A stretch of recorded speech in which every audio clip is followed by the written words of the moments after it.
Vince. And this is me, Jay. And welcome to The Creds Day to Day. So, ngayong araw ay naplanuhan namin na magkaroon ng intimate gender reveal. Our baby shark is currently at 6 months at wala kaming ideya kung ano nga ba ang kasarian niya. Anong bet nyo? Ikaw, B, anong bet mo? In long term, mas bet ko yung boy. Pero in short term, like during the time na baby pa siya, infant, hanggang sa yung medyo bata-bata, gusto ko girl. So medyo hati, di ba? Ikaw ba? Actually, same. Cute kasi pag girl, yung madadawitan mo, marilimunan mo. Yes. Tapos, pero pag boy kasi, sweet naman sila. At the same time, pag lumaki-laki, hindi ako ganun ka-worried kasi pwede siyang maiwan-iwan kung kanino. Hindi naman sobrang iwan-iwan. Pero yung pagiging kampante mo bilang magulang. Kasi iba pagka girl ang dami na sa mundong ito. So, ayun. Gina ba? Gina! Pero syempre, babae man o lalaki, alam namin na mamahalin namin siya ng buong buo. At kung kilala nyo nga kami noong mga unang taon ng aming pagsasama, ay hindi lingid sa inyong kaalaman na ayaw pa namin magkaanak. Dahil naniniwala kami na ang pag-aanak ay isang napakalaking responsibilidad. In 2 years of marriage, masasabi kong nag-enjoy naman kami ng kaming dalawa pa lang.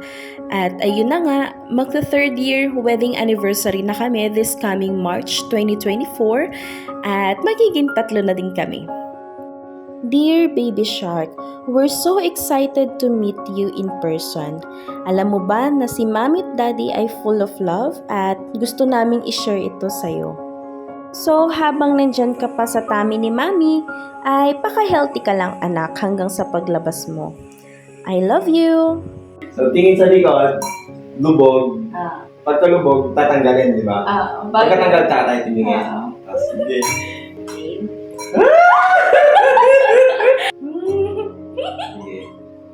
Pagka... Game? Wala na second try. Wala nang second try to, boy. Okay. Game?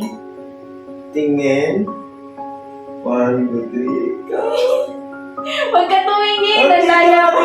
Tingin. Okay, nakalubog na. Okay, lubog na. Kuha? Kuha. Patagilid. Tigilit. Pabitin muna. So, posted na pala dyan yung page tsaka Facebook profile nung naggawa ng cake namin. At satisfied kami kasi nagawa talaga yung design na gusto namin.